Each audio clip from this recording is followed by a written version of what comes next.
The hum of the server racks was a constant companion, a low, electric thrum that vibrated through the floorboards of the observatory. It was the only sound I truly acknowledged, a white noise against the deeper, more profound silence of the cosmos I spent my life studying. My office, a narrow rectangle carved out of the observatory's main structure, smelled faintly of ozone and stale coffee, a testament to countless hours spent hunched over holographic displays and data streams.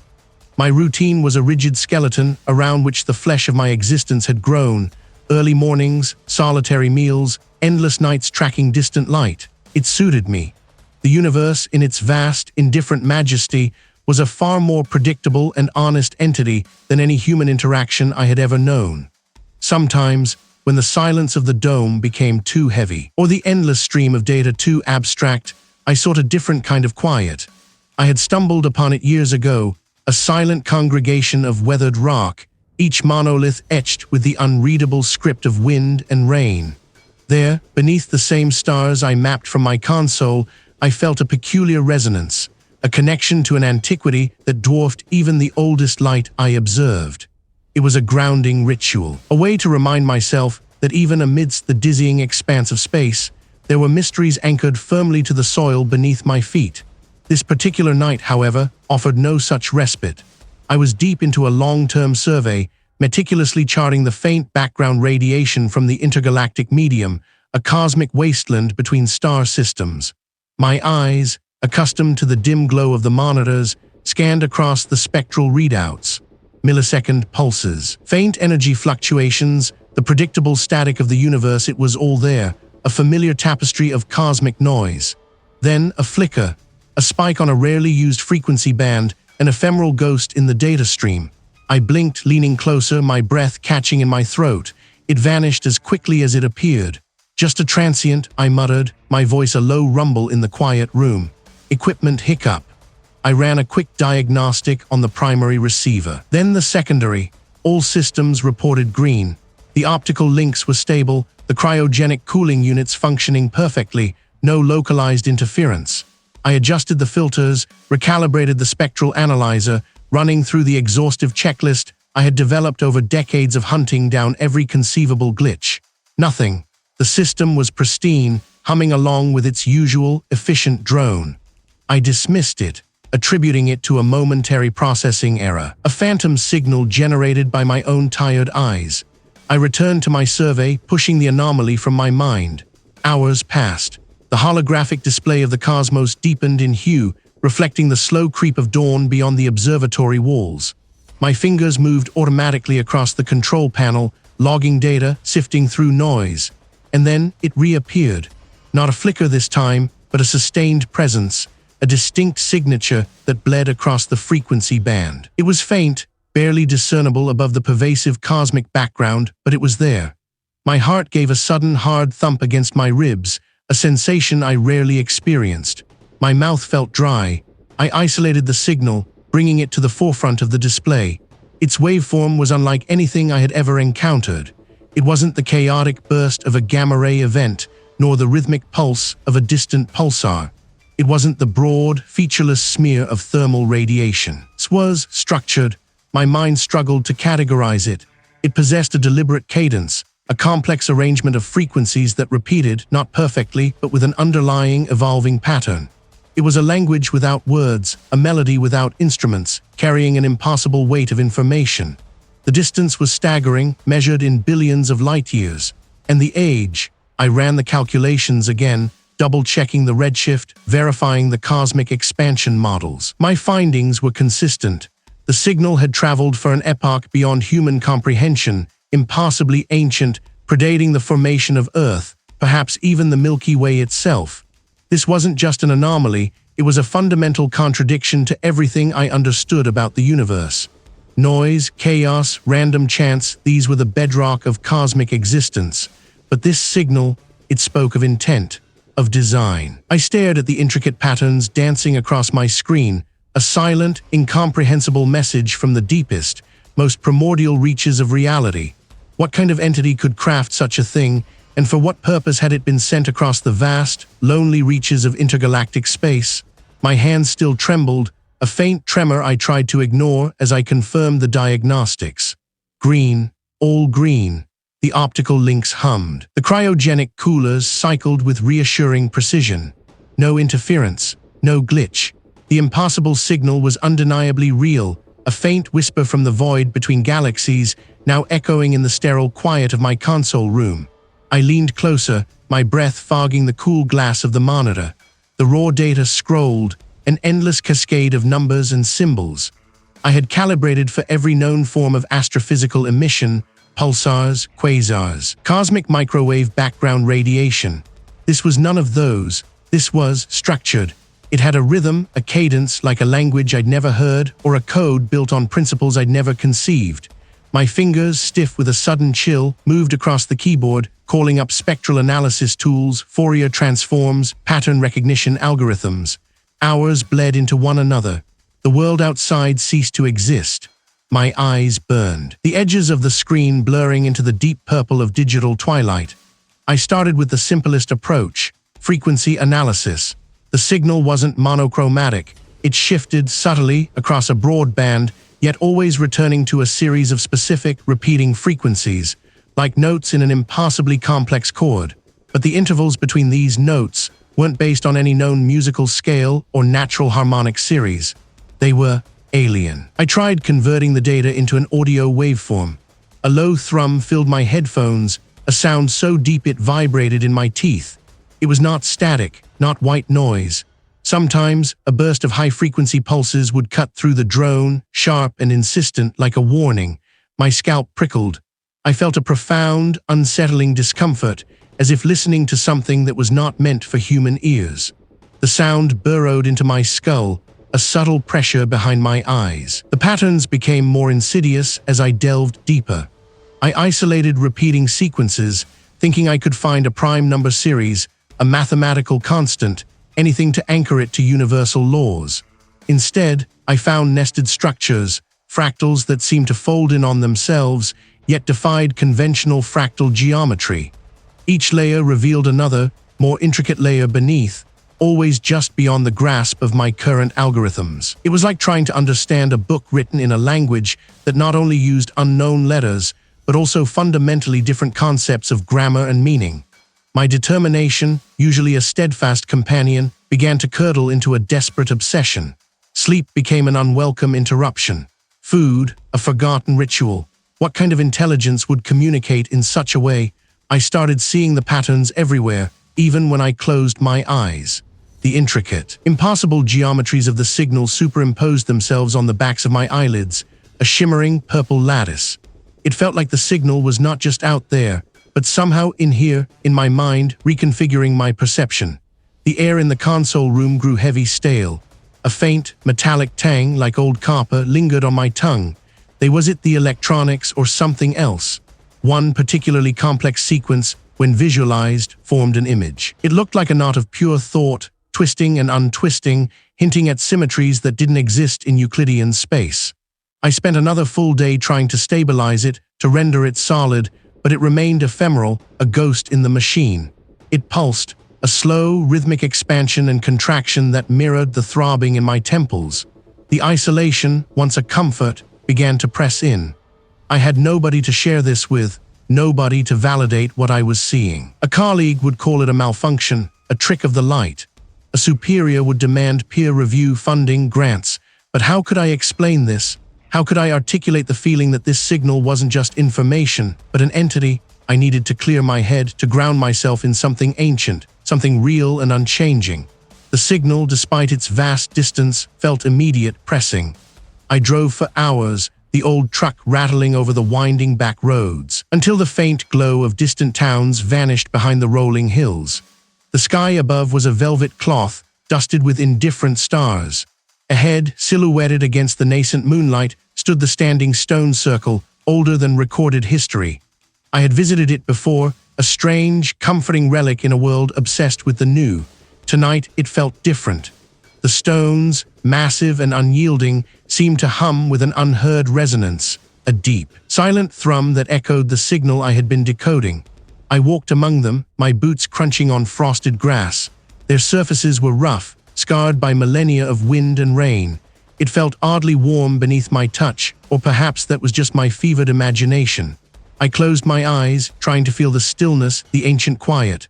Suddenly, a new pattern coalesced in my thoughts, a breakthrough born of exhaustion and the profound stillness of the ancient site. The shifting, three-dimensional construct I'd seen on the screen, the knot of pure thought, wasn't just a visualization of the signal. It was a map, not of space, but of something far more fundamental. A map of connections, of relationships between concepts, between things. It depicted a reality where causality wasn't linear, where dimensions folded into each other in impossible ways. And at the very heart of this impossible map, I saw a repeating glyph, a symbol that I had dismissed as mere noise, but now recognized as a constant, an invariant factor across all the signal's immense complexity. It was present in every frequency shift, every rhythmic pulse, every nested fractal. It was the signature, the core, my breath hitched in my throat. This glyph, this constant, it wasn't just a symbol. It was an instruction, a directive, a fundamental rewrite of physics itself. And as I stood there among the silent, ancient stones, I realized with a sickening certainty that the signal was not merely an observation of a distant, intelligent entity. It was an active broadcast, a deliberate attempt to communicate with, or perhaps to alter, something. But what could it possibly want to change? The hum of the servers was a constant companion, a mechanical heartbeat in the sterile silence of my laboratory. Green, all green, no interference, no glitch. The impossible signal was undeniably real, a faint whisper from the void between galaxies. It pulsed with a complex, structured rhythm, a pattern that defied every known law of physics, every expectation of natural phenomena. I spent days, then nights, hunched over the consoles, feeding the data into every analysis program I possessed. Nothing. The signal remained an anomaly, a perfectly formed, impossibly ancient artifact of pure information. It was like finding a perfect, intricate clockwork mechanism carved from a primordial nebula. The sheer age of it was the first crack in my scientific certainty. Billions of years old, originating from a region of space so distant, so empty, that no known intelligence could possibly have formed. The more I studied it, the more annoying unease took root. It wasn't just old, it felt wrong. The patterns within the signal weren't random, but they weren't mathematical either. They were aesthetic, deliberate. Like a language I couldn't parse, but whose presence alone was a statement. My conventional scientific tools, the bedrock of my career, were useless. They could measure, they could quantify, but they couldn't explain. I needed context. Not scientific context, but something deeper, something older. If this signal predated everything, if it defied the very fabric of the cosmos as I understood it, then perhaps its explanation lay not in future discoveries, but in forgotten pasts. I started digging, not through scientific journals, but through obscure historical archives, online forums dedicated to fringe theories, and dusty digital libraries of esoteric folklore. My search led me down increasingly strange paths, away from the neatly organized world of astrophysics. Eventually, a name surfaced, repeatedly linked to rare texts and forgotten histories, an antiquarian known for his vast, chaotic collection and his disdain for modern scholarship. His address led me to a narrow, forgotten street in the city's oldest district, where buildings leaned against each other like tired giants. The shop itself was a testament to neglect, its windows opaque with grime, a faint, metallic tang hanging in the air even before I pushed open the heavy oak door. A tiny bell above my head jingled mournfully. Inside, the air was thick, heavy with the scent of aged paper, dry rot, and something else, a faint, almost mineral smell like damp earth. Bookshelves stacked to the impossibly high ceiling created narrow canyons, barely wide enough for me to navigate. Dust motes danced in the single shaft of weak sunlight that pierced a grimy skylight. The antiquarian, a slight man with spectacles perched on his nose and fingers stained with ink, emerged from behind a towering pile of folios. He regarded me with eyes that seemed to have seen too much. "I ran looking for something specific, I imagine," he said, his voice a dry rustle. I described the signal, carefully omitting the astrophysics, focusing instead on its impossible age, its structured non-randomness, its source from beyond known galaxies. I spoke of a pattern, a rhythm that felt ancient, primordial, a presence that was both everywhere and nowhere. The antiquarian listened, his gaze unblinking. He didn't interrupt. He didn't scoff. I heard the creak of old wood, the rustle of pages, minutes stretched, feeling like hours. My heart thrummed a nervous cadence against my ribs. What if he had nothing? What if this was another dead end? He returned, cradling a large, leather-bound tome, its cover worn smooth, its pages yellowed and brittle. He laid it gently on a small, cluttered table. It is said to dream patterns, symmetries, a song that, when heard, unravels the very fabric of thought. He opened the book to a page marked with a thin, desiccated ribbon. My breath hitched. There, crudely drawn, was a diagram. It wasn't a star chart, not exactly, but a series of interconnected points, forming a complex, non-repeating fractal pattern. And at its center, a recurring sigil, a twisted, asymmetrical knot. It wasn't a perfect match to the visual representation of my signal data, but the essence was undeniable. The impossible symmetries, the deep, underlying structure, the sense of something vast and indifferent. Below the diagram, the text, written in a script I didn't recognize, seemed to flow like water. The antiquarian traced a finger over it, places where the veil between what is and what isn't thins, then unmistakable, a small cluster of dots arranged in a ring, a pinpointed location. The standing stone circle, older than recorded history. My stomach clenched. The signal, the data I had so meticulously analyzed, suddenly wasn't just data anymore. It was a prelude, a calling, and the calling had a source, a physical place on Earth, a point of contact for something that shouldn't exist. How could a myth, millennia old, describe something I had just detected from across billions of light years? What did it mean that the source of the impossible signal, was somehow tied to a place on this very planet? My fingers traced the crude lines on the diagram, the paper cool beneath them. The winding river, the jagged peak, and then the ring of dots, the standing stone circle, older than recorded history. It felt like a physical anchor, a point of impossible contact in the vast, swirling abstraction of the signal. My mind, usually a fortress of logic and calculation, now found itself wrestling with an image that belonged to myth, not astrophysics. I felt a pull, a silent imperative drawing me towards that ancient marker, as if the signal, once merely a whisper from the void, had finally decided to speak in a language I could almost understand, a geographical coordinate. The discovery had left me restless. Sleep offered no true respite, only a swirling, indistinct chaos that left me more exhausted than before. My apartment, once a sanctuary of ordered thought, began to feel subtly askew. It started small.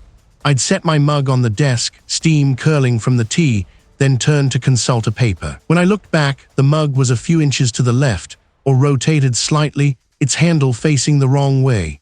I'd chalk it up to a momentary lapse, a trick of tired eyes, or perhaps my own absent-mindedness. But the instances accumulated. My favorite pen, always clipped to the edge of my notebook, would sometimes be found lying across the keyboard. A book I'd placed spine out on the shelf would be wedged in sideways, pages splayed.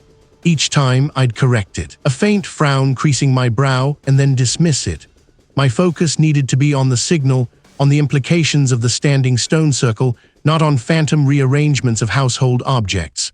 One evening, staring out my window at the city lights, a flicker caught my eye. Not a street lamp, not a distant car.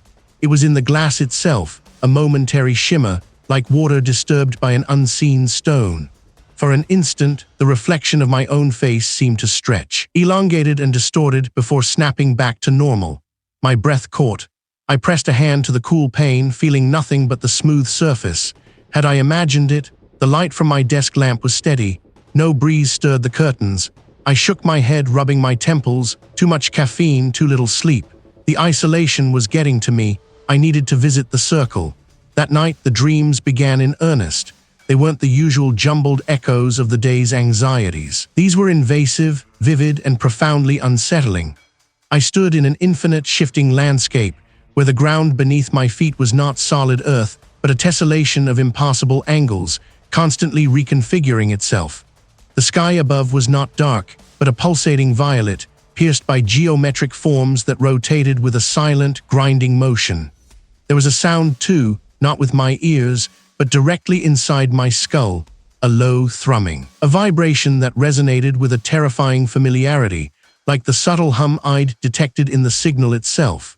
I felt a crushing sense of insignificance, as if I were a speck of dust caught in the gears of some colossal, indifferent mechanism. The violet afterimage lingered behind my eyelids, and the thrumming sensation echoed in my bones. What was happening to me? The subtle distortions continued into the daylight hours, intensifying with each passing day. My carefully organized files seemed to subtly rearrange themselves. A stack of printouts, perfectly aligned moments before, would now have one sheet askew, its corner bent at an unnatural angle. I found myself checking and rechecking, my movements slow and deliberate, as if trying to catch the world in the act. I started to doubt my own memory, my own perceptions. Had I truly placed the remote on the coffee table, or had it always been on the bookshelf? The line between what I remembered and what I observed began to fray. I was an astrophysicist, a man of precise measurements and verifiable data, yet my reality was becoming increasingly fluid. They weren't words, not in any language I knew, but a confluence of sounds, a discordant symphony of clicks and guttural sighs, all overlaid with that pervasive, internal hum.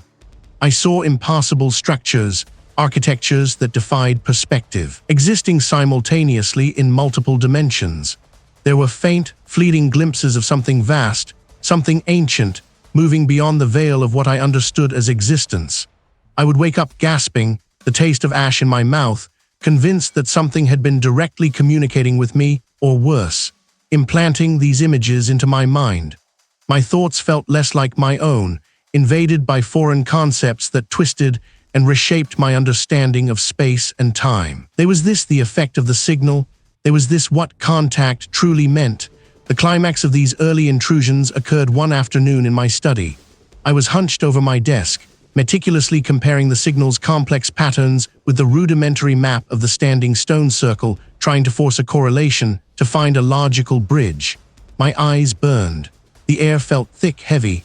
As I reached for my coffee, the corner of the room near the bookshelf shimmered. Not a reflection this time, but the very fabric of the wall. It pulsed, rippled inward, as if the plaster and paint had become a disturbed liquid. For a horrific instant, the right angle of the corner bowed outwards, then inwards, creating a concave curve that defied every law of geometry I knew. The books on the shelf seemed to elongate, their spines stretching like taffy before snapping back. My hand froze, suspended in the air. My breath caught in my throat. The distortion vanished as quickly as it had appeared, leaving the walls solid, immutable. The book stood straight. Everything was as it should be, but I had seen it. I had witnessed the impossible. My hands trembled violently, spilling coffee across the desk. My mind reeled, grasping for a rational explanation, but finding none. What was happening to my world? The geometric precision of the ancient stones mirrored in the impossible order of the cosmic pulse. The juxtaposition was a knot in my stomach. I couldn't shake the feeling that this crude map held a key, one that might unlock a door I was perhaps better off leaving sealed. The drive was long, the landscape flattening into an expanse of scrubland and forgotten hamlets. The contact, a former colleague from my university days, had given me only a vague address, a disused warehouse on the outskirts of an industrial ghost town, miles from any paved road. They called the reclusive academic unstable, unreliable, obsessed with fringe theories. These were the polite dismissals. I knew the truth was darker, whispered in hushed tones about a mind splintered by something seen, something understood that defied all conventional thought. It was exactly what I needed. The warehouse stood gaunt against the bruised twilight sky, its corrugated iron skin rust-pocked and peeling. No lights showed in the grimy windows. A single, rickety wooden door, paint flaked like dried skin, hung slightly ajar. A metallic tang, like old blood and damp earth, hung heavy in the air. I pushed the door open, the groan echoing in the cavernous space. Dust motes danced in the slivers of weak light that penetrated the high windows, illuminating haphazard stacks of books, arcane charts, and what looked like salvaged computer parts. The air was cold, damp, and smelled of paper rot, and something indefinably stale. A forgotten breath. Marcus, a voice rasped from the gloom, thin as stretched wire. I spun, my breath catching. A figure emerged from behind a towering stack of yellowed tomes, a gaunt form wrapped in a heavy, threadbare coat. The former academic's face was a roadmap of sleepless nights, eyes deep-set and unnervingly bright. Their hair, once meticulously kept, now flew in wild white tufts. "You came," the former academic said, a faint, unsettling smile playing on their lips. "I knew you would, the signal. It calls to those who listen too closely. My stomach tightened. You know about the signal? I asked, my voice barely a whisper. No, they laughed, a dry, brittle sound that grated on my ears. I heard it, Marcus, long before your instruments were even conceived. Not with ears, of course, with the mind, the edge of the mind. They gestured vaguely towards their temple. It's been there, a whisper in the static, for always. I pulled out the printouts of the signal's data, the impossible mathematics, the intricate patterns. I read, looking at the reflection, not the source. They moved with an unnerving agility for someone so frail, picking up a large, leather-bound volume from a precarious stack. He was seeing the geometry beyond the veil. I swallowed, my throat dry. I detected a structured signal. It's ancient, impossibly so. Ancient, the former academic scoffed, their eyes burning. Ancient is a word for things that began. It predates the concept of beginning. It pre-exists the very fabric you call reality. They leaned closer, their breath smelling faintly of dust and something metallic. You think you found an alien civilization? A grand cosmic message? No, Marcus, a realignment, a recalibration of existence itself. Our reality, your physics, your precious laws of nature, they are merely a temporary configuration. A brief, chaotic deviation, and the signal, it's the sound of the architect returning to mend its flawed design. They tapped a finger on one of the book's diagrams, a complex spiral that seemed to draw the eye inwards. Every civilization that has ever truly listened, truly understood, has faced this. They build their grand structures, their observatories, their temples. They chart the stars, they decipher the patterns. And then they encounter the entity, not a being in your sense. Not something with form or desire, but an absolute, an imperative, a cosmic constant that seeks to restore order. My mind reeled. What kind of order? The only order, the one that was always meant to be, our universe, your stars, your life. It's a momentary fluctuation, what is left of the water that made it. They then pointed to a faded, hand-drawn map tacked to a dusty corkboard, a map that looked eerily similar to the one I held. On it, a small, circled area marked with a crude symbol, a ring of dots. You traced this, didn't you? They asked, their gaze piercing. The standing stone circle, older than recorded history. You felt its resonance. It's one of the places where the veil is thinnest, where the corrections begin. My hands trembled, clutching the printouts. What happens when it corrects? The former academic's eyes widened, reflecting the dim light like polished obsidian. Everything unravels, not violently, not with fire or fury, but subtly. The laws you hold dear, the constants you rely on, they simply cease to be. Gravity loosens its grip, time warps and frays, cause and effect become suggestions. This wasn't about invasion or destruction, it was about erasure. Annihilation without malice, simply the restoration of a fundamental, terrifying truth. And us, I managed to ask, the word feeling utterly insignificant. The former academic gave a faint, pitying smile. We are the static, the noise, the fleeting anomaly. We simply fade like a dream upon waking, not even a memory, for there will be no one left to remember. They paused, their gaze fixed somewhere beyond me into the gloom. The signal isn't a message, Marcus. It's the hum of the loom. And I, my dear colleague, have heard the threads tightening. But what happens when the fabric itself begins to fray? My fingers traced the crude lines on the diagram. The paper cooled beneath them. The former academic's words clung to me, a parasitic echo in the quiet of my research space. The signal isn't a message.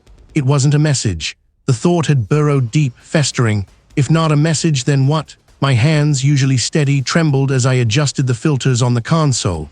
The holographic projection of the signal pulsed before me, a complex lattice of light and shadow derived from the raw data. I had spent weeks, months, trying to decode it, assuming it was information to be translated. Now that framework crumbled. I leaned closer, my breath fogging the cool glass of the display. The patterns weren't random, that much was certain.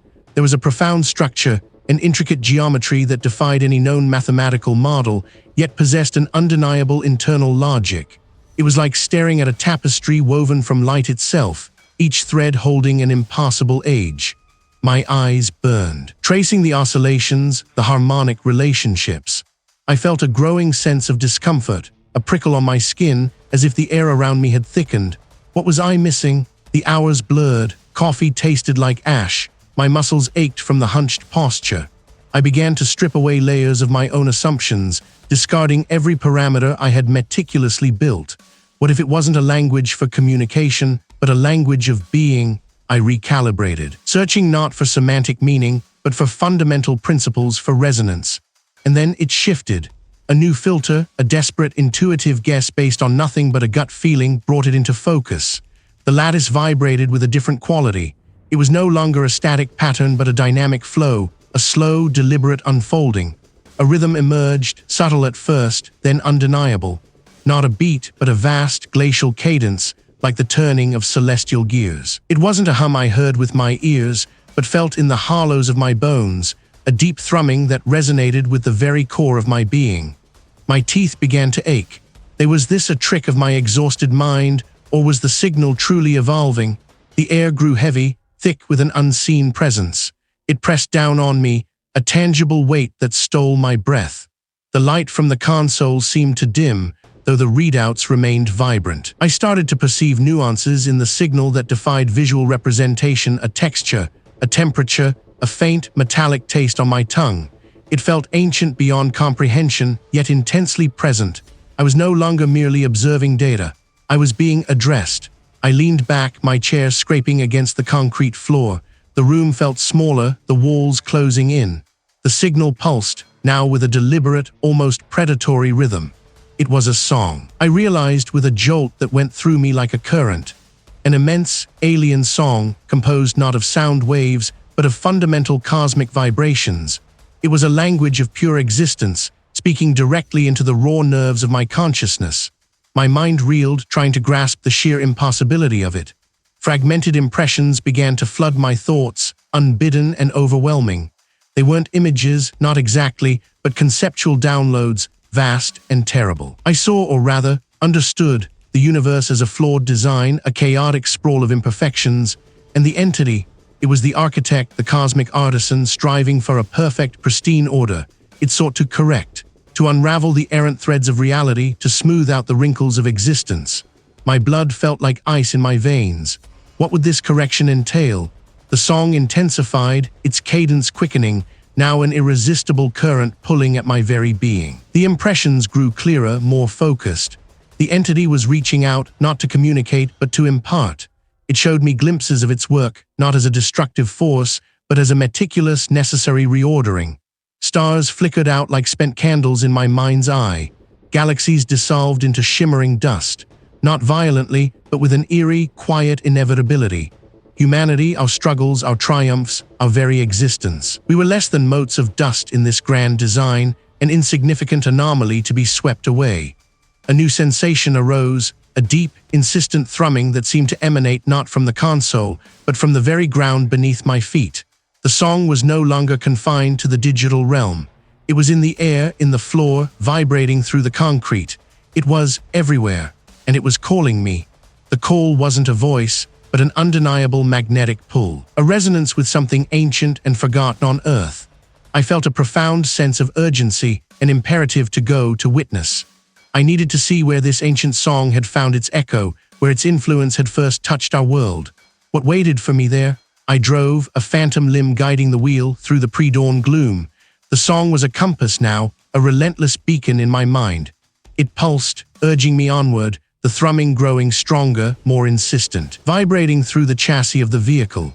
Finally, the vehicle bounced to a halt on a rough, overgrown track. Before me, stark against the bruised twilight sky, stood the standing stone circle, older than recorded history. Massive, weather-beaten slabs of rock, arranged in a silent, primordial ring. They looked less like constructions and more like teeth ripped from the earth itself. The air here was utterly still, yet it crackled with an unearthly energy. The song here was deafening, a silent roar that vibrated every cell in my body. It was no longer an impression, it was an immersion. It was not malevolent, merely absolute, and I was standing at a threshold where its will had brushed against our fragile reality for millennia. The stones hummed with its memory, its patient, inexorable intent. They were not monuments to something, but of something.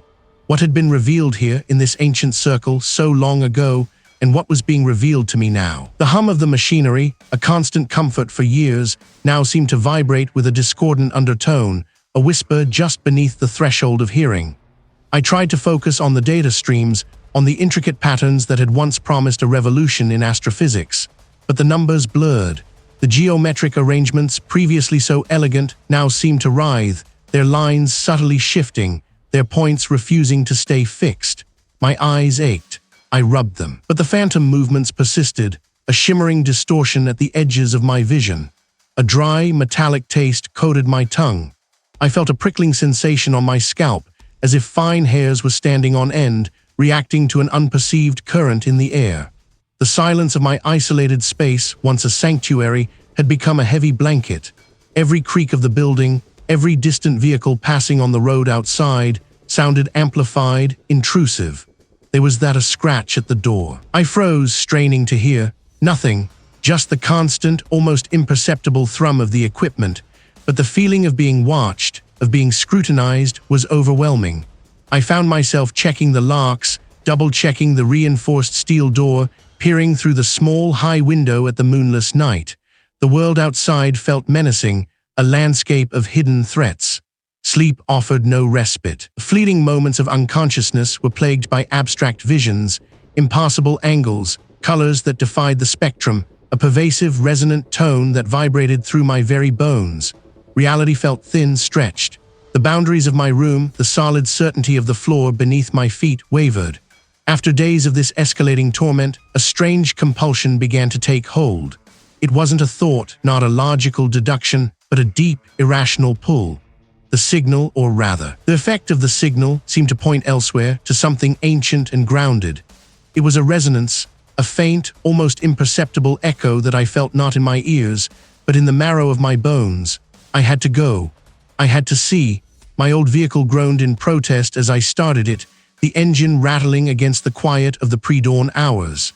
I drove for what felt like an eternity, the road unfamiliar despite my having traversed it countless times. The world outside the windshield seemed muted, colors leached, contours softened. Finally, the headlights cut through the gloom, illuminating the looming silhouettes. I had arrived at the standing stone circle, older than recorded history. The stones, monolithic and weathered, stood like silent sentinels, their surfaces rough with lichen and the countless centuries they had endured.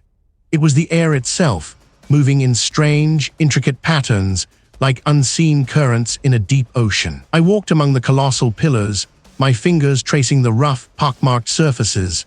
They felt like frozen giants, imbued with an inert power. Then, as I stood between two particularly massive stones, it happened. The world around me shimmered. The sky, a bruised purple at the edge of dawn, began to distort, its fabric stretching and contracting like a disturbed membrane. The stones themselves seemed to breathe, their immense forms subtly swelling and receding, their gray surfaces rippling with unseen currents.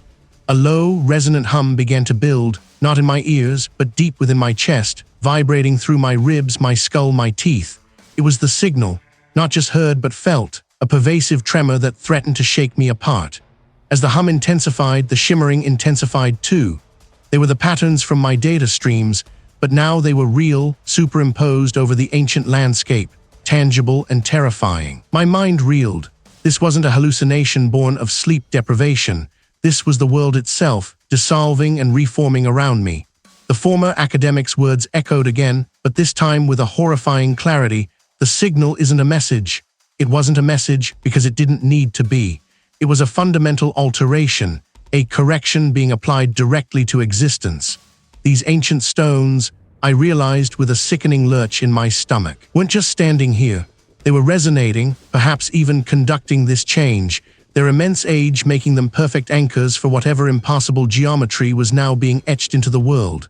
My knees buckled. I staggered, clutching at one of the immense stones for support. The patterns in the air pulsed, growing brighter, sharper, threatening to overwhelm my vision. I squeezed my eyes shut, but the geometry was imprinted behind my eyelids, burning into my mind. When I opened them again, the standing stone circle was still there, but it was also overlaid with something else, something vast and incomprehensible, a fundamental reordering that was visible only to me.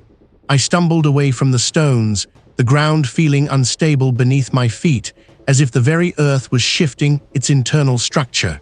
Every breath was a struggle against the crushing weight of this new perception. I clawed my way back to the vehicle, my hands shaking so violently I could barely turn the key. The engine roared to life, a comforting mechanical sound against the silent, resonating horror I had just witnessed. As I drove away, glancing back in the rearview mirror, the standing stone circle seemed to shimmer against the rising sun, an illusion of stability over a profound, unseen chaos. There was what I had seen real, or had my mind finally fractured under the relentless pressure of the signal? And if it was real, what did that make of everything else I had ever perceived? The humanity of it, that's what I'd been about to say. The sheer, terrifying humanity of expecting a message, a communication, from something so utterly alien.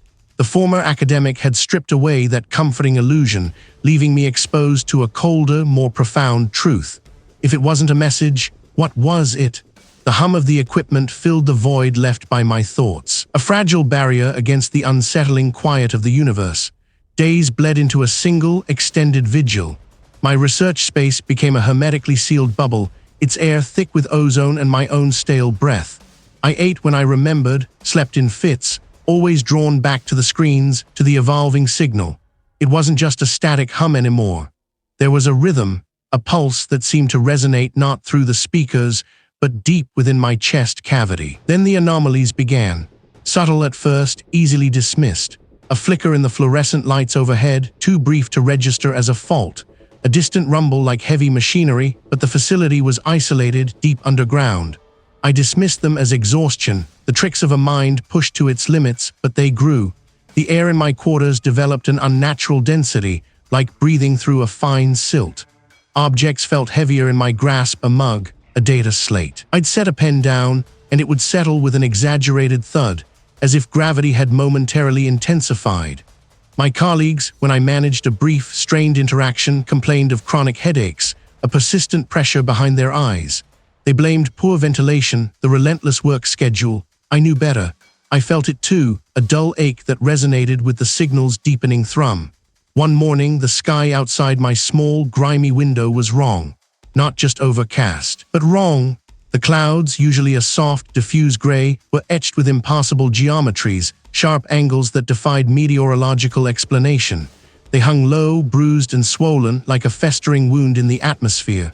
The light, when it pierced through, was sickly, tinged with an unnatural ochre.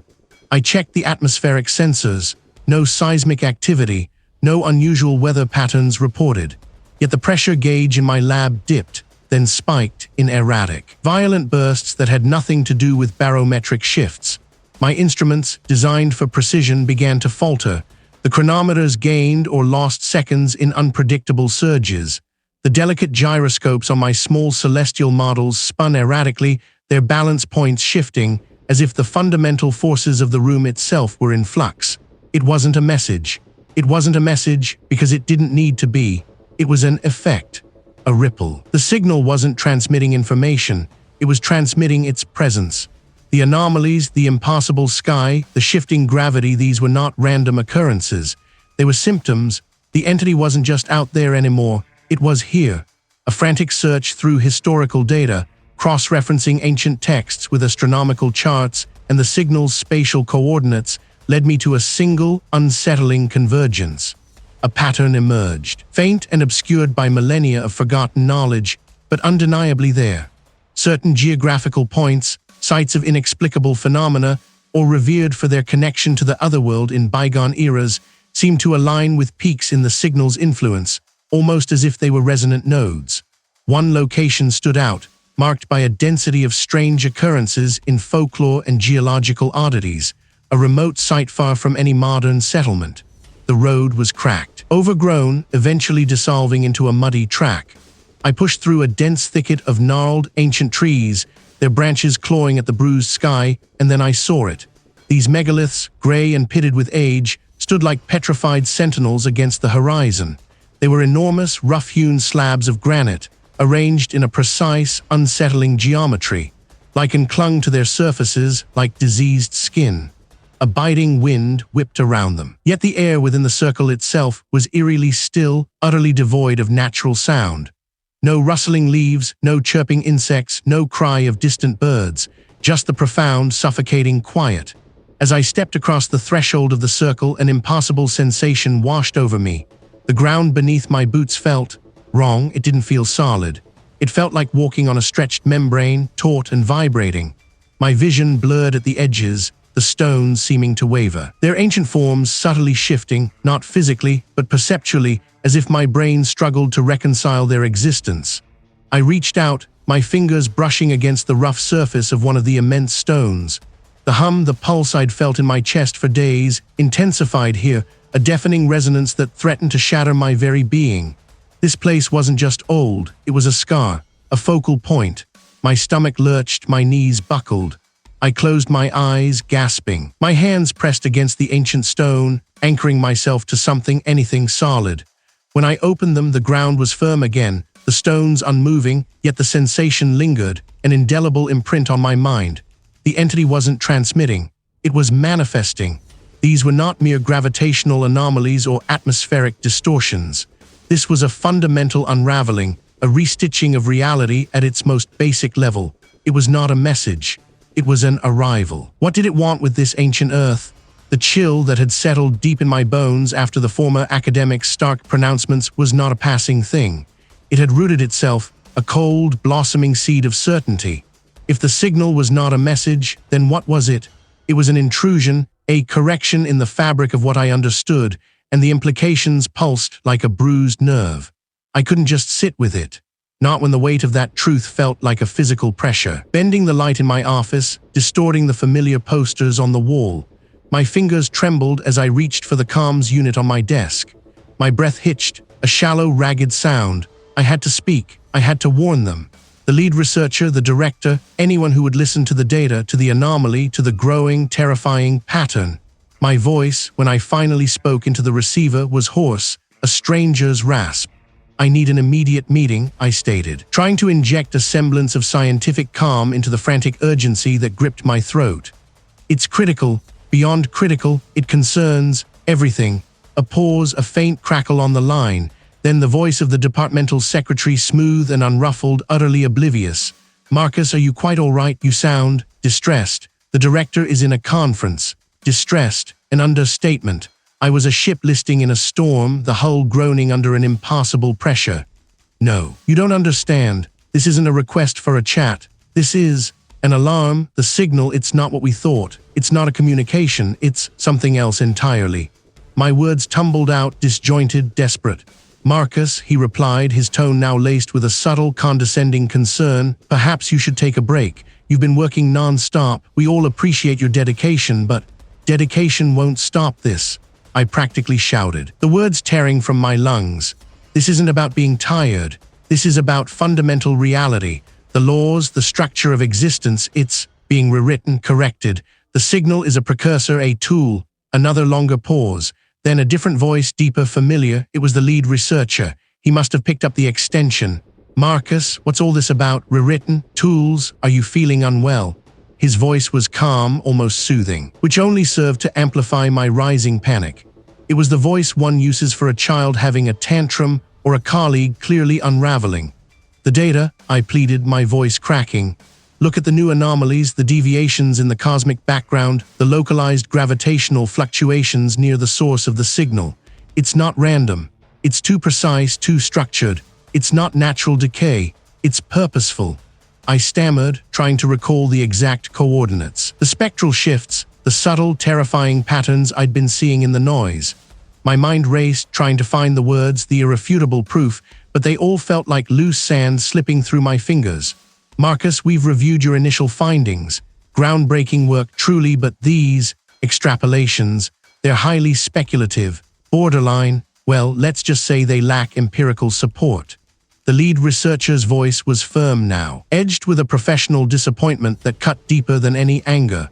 "We've had other teams verify the initial signal, of course, but this talk of rewriting reality, it's a significant leap, Marcus. A very significant leap from astrophysical observation to metaphysics. Metaphysics." The word hung in the air, a dismissive label. It was the polite way of saying delusional. My hands clenched into fists, nails digging into my palms. My jaw ached from clenching. They weren't hearing me. They weren't even listening. They were just cataloging my escalating distress, filing it away under overwork or stress-induced paranoia. We're not talking about a distant phenomenon. This is an unraveling. It's coming here to us. The phone felt heavy in my hand, suddenly alien. The lead researcher began to speak again, his voice distant, offering quiet suggestions of rest, of time away from the screens.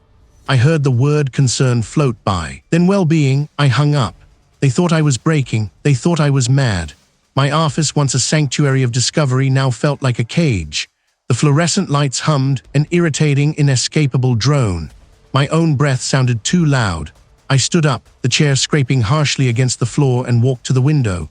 The city sprawled below, oblivious, bathed in the pale, indifferent light of late afternoon. All those lives, all those intricate, fragile realities. About to be corrected, I had to get out. The air felt thick, suffocating. I needed to breathe something ancient, something that remembered a time before the universe was even a concept. My car keys felt heavy in my hand. I drove, not knowing where I was going, until the familiar, winding country roads led me there, guided by an instinct I couldn't explain. The wind bit at my exposed skin as I stepped out of the car. Before me, stark against the bruised twilight sky, stood the standing stone circle, older than recorded history. The megaliths were massive, silent sentinels, their rough surfaces scarred by millennia of weather, of indifferent time. I walked among them, my footsteps muted on the sparse, tough grass. They felt like teeth, ancient broken teeth jutting from the earth, chewing on something incomprehensible. It was rough, granular, solid, immovable, but for how long? My apartment felt like a tomb, colder than the late autumn air outside. The dismissive words of the analysts still echoed, a dull throb behind my eyes. Metaphysics, they thought me mad. They thought my signal, my calculations, my frantic warnings were the ramblings of a broken mind. I could still taste the bitter coffee from that sterile meeting room, feel the cold plastic of the chair. They weren't seeing it. But the signal, the entity, it didn't care for their polite disbelief. The first reports flickered across the screen of my old desktop monitor. A quiet news channel, one of the few still broadcasting with any semblance of normalcy. A town in the Rockies, a scenic overlook. The anchor, a young woman with wide, uncertain eyes, spoke of unusual geological activity. I leaned closer, my breath hitching. The drone footage showed a mountain peak, once jagged and familiar, now subtly wrong. Its angles were sharper, impassable, as if a child had drawn it with a ruler and then bent the paper. My hands trembled, resting on the worn keyboard. It wasn't geological, it was a correction. Then came the others, a fishing village on a remote coast. The reporter described the sea as swirling unnaturally, but the video showed something far worse. The waves weren't just chaotic, they were folding. Imagine a sheet of water, not breaking, but creasing in on itself, forming impossible geometries that dissolved into spray only to reform. The trawlers bobbed on a liquid surface that defied fluid dynamics. Fishermen, their faces pale and drawn, muttered about the horizon being closer, then farther. Temporal distortions. It was starting. I didn't sleep. I watched the world unravel through the filtered lens of news channels and desperate forum posts. A city skyline in Asia, its skyscrapers suddenly appearing to lean at impossible angles, their reflections in a river rippling with patterns that weren't quite symmetrical, weren't quite right. People described feeling unmoored, a sense of time stretching and snapping. They're jumping, my watch, the microwave, the public squares. Minutes are missing or duplicated. His voice cracked. It's like the day is getting. He hung up abruptly, a distant, high-pitched whine cutting him off. I tried calling back. No answer. My own apartment began to shift. The framed photograph of my parents on the bookshelf, an old, faded image, seemed to subtly warp. Their smiles elongated, then compressed, then settled back into something almost normal, but not quite. I blinked, rubbed my eyes. The changes were fleeting, minor, but they were there. A taste of the entity's touch. It wasn't just out there anymore, it was here, with me. The air grew heavy, like static before a storm, but without the promise of rain. It tasted metallic, ozone, and something else, something ancient and vast. My ears rang with a low hum, a frequency that vibrated deep in my bones, not heard but felt. It was the signal, no longer just a digital blip on a screen, but a pervasive physical presence. I felt a desperate, primal urge to move, to go somewhere untouched, or perhaps somewhere that had always been touched. Somewhere that might offer an anchor, or at least a point of contact with this unraveling. My mind, racing with a terrifying clarity, kept returning to one image, one place. A place I had researched years ago, a forgotten fascination from a time before the signal consumed me. A a place that predated written history, a monument to an age when the world was perhaps closer to something raw, something primeval. I grabbed my worn jacket, stuffing a few energy bars and a bottle of water into its pockets. My old car, dusty and unreliable, coughed to life after several tries. The drive was a blur of increasingly distorted landscapes. Roads seemed to stretch, then compress. Distant trees shimmered with unnatural hues, their leaves appearing to fold inward. The world was a canvas being stretched and torn. I found it just before twilight, hidden behind a dense copse of ancient oaks. The air here was different, thicker, almost viscous. A heavy stillness pressed down, muffling the distant sounds of the struggling world. There it stood, a standing stone circle, older than recorded history. Their surfaces seemed to subtly ripple, like solidified water, or perhaps, like the very fabric of space-time around them was in constant, silent flux. The ground beneath my feet felt spongy, then hard, then strangely yielding. My boots sank a fraction of an inch into what looked like solid rock. I walked slowly towards the circle, each step a conscious effort against an invisible resistance. The stones loomed, silent sentinels. They weren't just rocks. They felt like conduits, like antennae plunged deep into the earth and reaching towards the impassable sky. A faint, almost imperceptible hum resonated from their depths, echoing the one in my bones. It was stronger here, more focused. As I reached the edge of the circle, a massive slab of granite, easily twice my height, seemed to breathe. A faint, ethereal glow emanated from its center, expanding and contracting with a slow, deliberate rhythm, like a cosmic heart. The air around it warped, distorting the gnarled branches of the trees behind it, making them appear to twist into impassable knots. This wasn't just a place of ancient ritual. It was an epicenter. The glow intensified, bathing my hand in a pale, otherworldly light. I felt a pressure against my palm, a force that pushed against me, yet simultaneously drew me in. It was the entity, here, undeniable. It was not merely unraveling the world. It was rewriting it, correcting its imperfections, aligning it with its own incomprehensible design. The very concept of up and down seemed to lose meaning. My equilibrium wavered. The world tilted. What would happen if I touched it? What would become of me? I could still hear the condescension in the voice of the government agent, the polite dismissal from my former colleagues. They had built their walls of reason, their neat little boxes of accepted science, and anything that didn't fit was simply discarded. But I had seen beyond the walls. I had seen the void. Sleep had become a stranger. My days blurred into a single, unending vigil. My skin felt too tight for my bones, my nerves frayed wires humming with an unbearable frequency. The world around me, once so solid and predictable, now seemed thin, translucent. I saw the faint shimmer of what lay beneath, the barely perceptible cracks in the facade of reality. It was a terrible gift, this hyper-awareness, a constant, agonizing hum of existence's true fragility. The signal, it was no longer just data. It was a current pulling me, guiding me. It had evolved, or perhaps I had evolved to perceive its true nature. My research, once confined to screens and equations, now spilled out into the world, infecting my every perception. I started seeing correlations, impossible alignments, subtle distortions in the very fabric of my surroundings. The streetlights flickered with an unnatural rhythm. The air tasted of ozone and something else, something ancient and metallic, a location marked on obscure maps, spoken of as a site of forgotten rituals.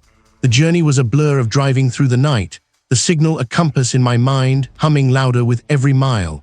The car, my old Sid, felt like a fragile shell against the enormity of the landscape.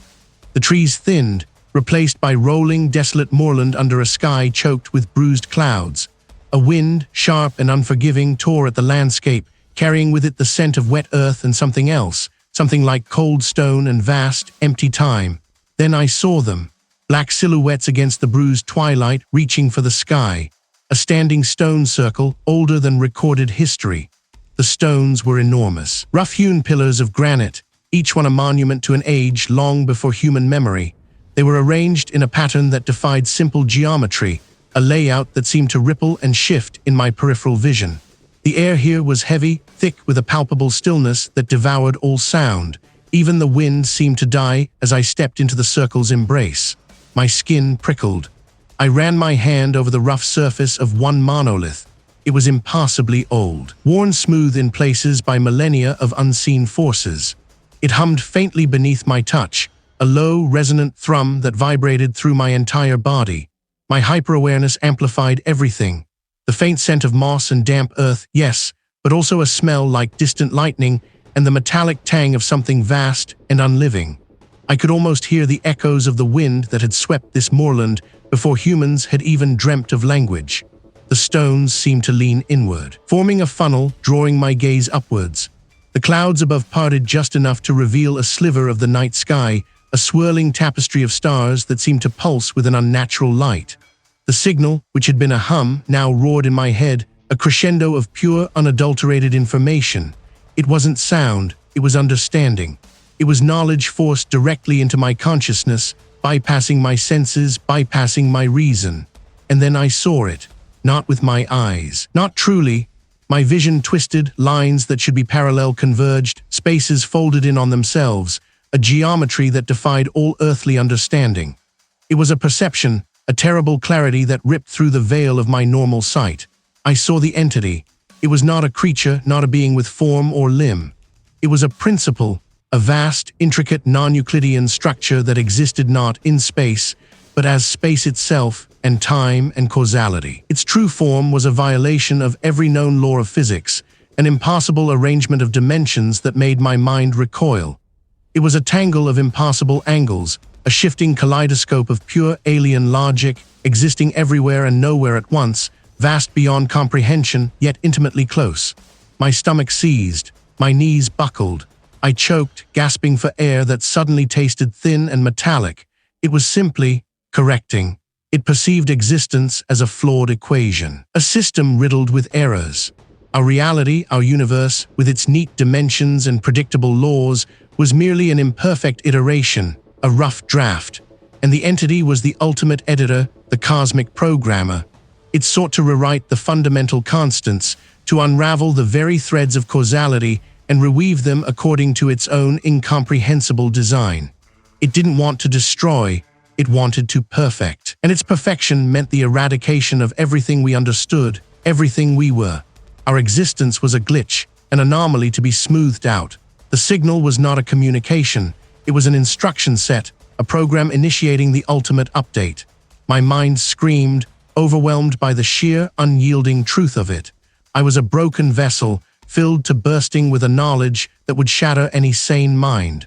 The world was already beginning to fray at the edges. The entity's presence a slow, inexorable pull on the fabric of everything. What could I do with such a terrible, absolute truth? I could still feel the hum, though, not in my ears, but deep within the bone, a vibration that promised more than just sound. It was the signal, amplified, resonating through the very fabric of my being, drawing me. My fingers traced the cold glass of the window pane. The city lights below twinkled with a false sense of permanence. I knew, with a certainty that chilled me far more than the night air, that their brilliance was a temporary flicker. The analyst had scoffed, but the data, my data, spoke of a convergence, an event horizon not of gravity but of fundamental change. The correction, it was imminent. I felt it in the way the air seemed to thicken, in the subtle, almost imperceptible shift in the world's underlying rhythm. The hum was a siren, pulling me from the false comfort of my room. Where did I need to go? The question wasn't a conscious thought, but an instinct, a magnetic pull towards something ancient, something that had stood sentinel for longer than humanity had kept records. I grabbed my coat, the old wool feeling strangely heavy, and stumbled out into the night. A strange, metallic tang hung in the air, like ozone mixed with something utterly alien. The car started with a groan, the engine sounding less like a machine and more like a dying beast. I drove, not by map or memory, but guided by that internal thrum, a compass needle spun by an unseen hand. The city gradually receded, its geometry giving way to winding country roads. The moon, usually a placid orb, seemed to pulse with an unnatural, sickly yellow light. The stars, usually a scattered dust of diamonds, now appeared to coalesce, forming strange, unfamiliar constellations that shifted even as I watched them. My grip tightened on the steering wheel. Grip tight, was it always like this? Or was the world already beginning to unravel, piece by careful piece? Finally, the car jolted to a halt on a narrow track, barely more than a rutted path. Before me, stark against the bruised sky, stood the standing stone circle, older than recorded history. Massive, weather-beaten slabs of rock, taller than any man, thrust from the earth like the teeth of some primordial beast. They had been there for millennia, silent witnesses to countless sunrises and sunsets, to the rise and fall of civilizations long forgotten. Tonight, they seemed to hum with the same low frequency that vibrated in my bones. There was no wind, no rustling leaves, no distant cry of an animal. Only the stones and me, bathed in that jaundiced moonlight. I walked towards the circle, my steps echoing unnaturally loudly in the profound quiet. The ground felt firm beneath my boots, yet also oddly yielding, as if the very soil was breathing. I traced a finger along a deep gouge in one, feeling a strange resonance, a memory of unimaginable time. This place felt like a nexus, a point where the veil between what is and what could be was thin, stretched taut. The distant thrum in my bones intensified, then ceased, replaced by a deafening inner quiet. My vision flickered. The moon, which had been a sickly yellow, now bled into a deep, bruised violet. The stars, which had shifted, now seemed to melt, their sharp points dissolving into nebulous smudges of color. It wasn't just light. It was the very quality of light that changed, becoming something alien, something that didn't obey the rules I knew. Colors bled into each other, then inverted, then faded, leaving behind an unbearable grayscale that hummed with unseen energy. A wave of nausea washed over me, a sickening lurch that sent me to my knees. The stones around me seemed to ripple, their solid forms blurring at the edges as if they were made of water, not rock. I tried to focus, to understand, but my mind recoiled from the incomprehensible. The city lights, a distant smear on the horizon, flickered once, twice, then vanished, not snuffed out, but simply unmade. The air grew thick, pressing down on me, making each breath a monumental effort. My eyes burned, trying to process the impossible. The sky above, once a familiar dome, now seemed to fold in on itself, like parchment curling in a flame. The clouds, what few there were, stretched into impossibly long, thin filaments, then diffused into a featureless, luminous haze. I saw no entity, no grand spectacle, no destructive force, only a quiet, relentless reordering. The world was not being destroyed, it was being rewritten. The ground beneath my hands shifted. The rough texture of the earth became smooth, then granular, then something entirely different, something that registered as wrong to my touch, like touching air that had substance or light that had weight. My fingers twitched, desperate to find purchase, but there was nothing familiar. I looked up, my head swimming. The standing stones, my ancient anchors, were still there, but subtly altered. Their surfaces were no longer rough and pitted, but polished to an unnatural sheen, reflecting the strange, violet light like obsidian mirrors. Their angles were sharper, more precise, less like natural rock, and more like impossible geometry. The trees in the distance, their familiar shapes etched against the sky, shimmered, then elongated, their branches stretching into impossible filigrees, their leaves becoming crystalline structures that caught and refracted the alien light. They were still trees, but not my trees.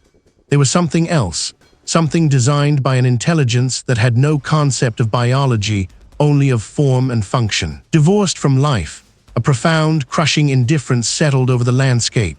There was no pain, no suffering, no sound of screams, no cataclysmic roar. It was a correction, yes, but not a judgment. It was simply the world being adjusted, its fundamental constants changed, its purpose redefined. And I, Marcus, was the last horrified witness. There was this all that remained. I could still hear the faint, underlying resonance, an impossible echo not from the deep void, but from somewhere beneath my feet. They saw only the numbers, the predictable patterns of a dying star or a distant galaxy. I saw the gaps, the impossibilities that hummed just beneath the surface of the data. And then, the secondary signature, so faint it was like the ghost of a sound, began to resolve. It wasn't emanating from space. It was localized, terrestrial. A point on this earth where the impossible signal found purchase, where the fabric of things might be thin enough to fray. My old Jeep rattled down forgotten country roads, the headlights carving a lonely tunnel through the pre-dawn gloom. My hands gripped the steering wheel, gripped tight. Sleep had become a luxury I couldn't afford, not with the persistent thrumming in my skull, a faint echo of the signal that had consumed my life. The map, a tattered photocopy from an obscure archaeological text, lay open on the passenger seat, its faded ink pointing to a remote moorland. The coordinates, when I cross-referenced them with the latest anomalies in my data, were unmistakable. They led to a place ancient beyond understanding. The gravel track ended abruptly, dissolving into a muddy path overgrown with gorse and heather. I killed the engine. Silence descended, vast and suffocating. The air here was different. It pressed in, heavy, still. No wind stirred the skeletal branches of the trees that clung to the rise. A breath plumed in the frigid air, each exhalation a brief, visible proof of my fragile existence. The walk was arduous, my boots sinking into the saturated ground. The sky above was a bruise of purple and gray, the first hint of dawn, a faint promise that felt utterly meaningless here. Then through a gap in the low, gnarled trees I saw them. Black silhouettes against the bruised sky, immovable, unyielding. They weren't grand, these stones. They were rough, uncarved monoliths, some leaning precariously, others half-buried in the boggy ground. But their presence was immense, a silent, weighty testament to something that had endured for millennia. As I stepped into the circle, the air changed again. It thickened, became almost viscous. My skin prickled. The thrumming in my head intensified, vibrating behind my eyes, down my spine, into the soles of my feet. It was no longer an echo. It was the source. The stones pulsed with a low, inaudible hum that I felt more than heard, a deep resonance. I placed my palm on the rough surface of the nearest monolith. The ground beneath my feet began to tremble, not with the sharp jolt of an earthquake, but with a foundational shudder, as if the very bedrock of the world was shifting, recalibrating. My vision blurred. The edges of the stones wavered, softened, then seemed to stretch, their ancient forms elongating, twisting into impassable angles. Through that tear I saw it. Not a thing, not a creature, but a geometry. A vast, indifferent logic unfolding, consuming. It was the correction. It wasn't destruction, it was simply the rewriting of the fundamental rules. The lines of the universe, the very coordinates of existence, were being redrawn. My mind fractured. The signal, no longer an external phenomenon, roared through me, through my thoughts, through my memories. I saw the galaxies not as swirling collections of stars, but as temporary odd arrangements.